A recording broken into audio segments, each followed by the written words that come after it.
और केरल विधानसभा चुनाव के लिए भी प्रचार थम गया है। पिछले 10 साल से सत्ता में काबिज लेफ्ट फ्रंट की सरकार को हटाने के लिए बीजेपी ने एड़ी चोटी का जोर लगा दिया है। वहीं कांग्रेस भी पूरे दमखम के साथ चुनावी मैदान में है। ईसाई बहुल केरल में मुस्लिम वोटर भी काफी महत्वपूर्ण हैं, मगर इस बार मुस्लिम वोटर्स को लेकर असमंजस की स्थिति हो गई है। केरल की पावर पॉलिटिक्स में भाईजान किसका दामन थामेंगे, इस पर सियासी चर्चा जोरों पर है। 140 सीट वाली केरल विधानसभा चुनाव के लिए एक ही चरण में 9 अप्रैल को वोट डाले जाएंगे। चुनाव प्रचार का शोर थम चुका है। केरल की सत्ता हासिल करने के लिए दो प्रमुख घटक दलों एलडीएफ और यूडीएफ के साथ बीजेपी ने ताबड़तोड़ चुनावी रैलियां की हैं। पीएम मोदी ने खुद केरल में मोर्चा संभालते हुए कई जनसभाओं के साथ रोड शो किया और केरल में बीजेपी की सरकार बनाने की अपील लोगों से की। केरल का सियासी समीकरण भी उतना आसान नहीं है कि किसी एक दल को बहुमत मिल जाए।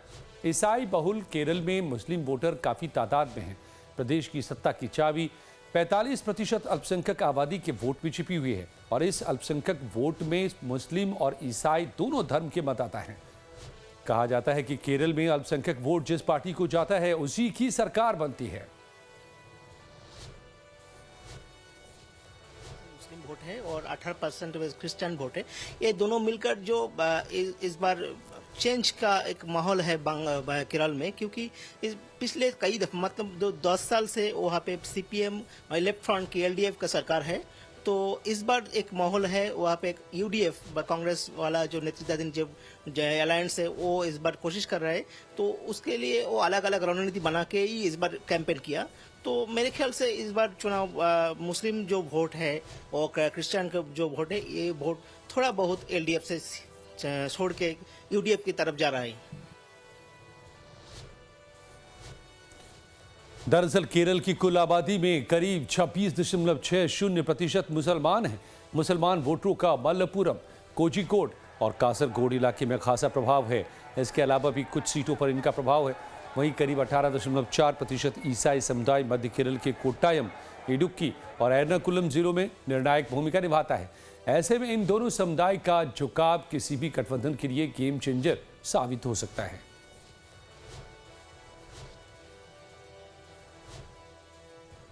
वहाँ माइनॉरिटी वोट काफ़ी, खासकर मुस्लिम वोट लगभग 26% मुस्लिम वोट है वहाँ पर। और नॉर्दर्न केरल की बात करेंगे, जो कर्नाटक से लगा हुआ बॉर्डर है, वहाँ पर मुस्लिम वोटरों का कॉन्सोलिडेशन बहुत ज़्यादा है। चाहे वो कोझिकोड हो, चाहे वो वायनाड हो, चाहे मल्लापुरम हो, इन सब डिस्ट्रिक्ट में अच्छे खासी पॉपुलेशंस उनकी हैं। बाकी पूरे केरल में है। और उन्होंने पहले वो कांग्रेस के साथ उन वोट्स उनके जाते थे, लेकिन अगर आप नॉर्दर्न केरला की बात करेंगे, खास करके मालाबार रीजन के, तो पिछले 3 चुनाव में आप देखेंगे कि पहला चुनाव, इससे पहले जो 2 चुनाव हुए थे, उसमें लेफ्ट ने अच्छी खासी मुस्लिम समुदाय में अपनी पैठ बनाई और उनको वोट मिले और लगातार 2 बार सत्ता में है। इस बार उसमें एक डिवीजन दिख रहा है। तो 2024 के लोकसभा चुनाव में अल्पसंख्यक समुदाय की नाराजगी एलडीएफ पर भारी पड़ी। नतीजा ये हुआ कि यूडीएफ ने 20 में से 18 सीटों पर जीत हासिल की, जबकि एलडीएफ को 1 सीट बीजेपी जीती। लोकसभा चुनाव में मिली जीत से 10 साल बाद कांग्रेस गठबंधन वाली यूडीएफ केरल में सरकार बनाने का सपना देख रही है। लेकिन बीजेपी ने जिस तरह से ताबड़तोड़ चुनावी रैलियां की हैं और पीएम मोदी का जो करिश्मा चुनाव प्रचार में दिखा है, उसका असर केरल चुनाव के नतीजों पर पड़ सकता है। बीजेपी ने ईसाई समुदाय को जोड़ने के लिए कई काम केरल में किए भी। पिछले 10 साल में केरल की सत्ता संभाल रही सीपीएम नेतृत्व वाले एलडीएफ और कांग्रेस नेतृत्व वाली यूडीएफ के अलावा इस चुनाव में बीजेपी के नेतृत्व वाले राष्ट्रीय जनतांत्रिक गठबंधन भी पूरी ताकत से मैदान में है। एलडीएफ के जहां एंटी इनकम्बेंसी का सामना एलडीएफ को करना पड़ सकता है, वहीं बीजेपी को पश्चिम एशिया में युद्ध के कारण खाड़ी देशों में रह रहे मलय वासियों को होने वाली परेशानियों का गुस्सा चुनाव में झेलना पड़ सकता है। माइनॉरिटी केरला में एक इम्पोर्टेंट फैक्टर है। मतलब अराउंड 45% वोटर्स है माइनॉरिटी, दोनों मेनली मुस्लिम्स और क्रिश्चियन से। मुस्लिम्स पिछले 2011 सेंसस में मेरे ख्याल से वो 26% से ऊपर है। क्रिश्चियंस 18% है। Total normally Muslim vote consolidation, normally it happens in elections. Christians, it gets divided normally.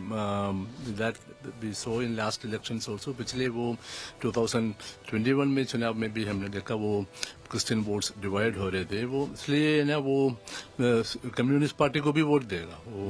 वो केरला का एक अलग सिचुएशन है और सोशल कॉम्बिनेशन में भी वो रिफ्लेक्ट हो रहे हैं।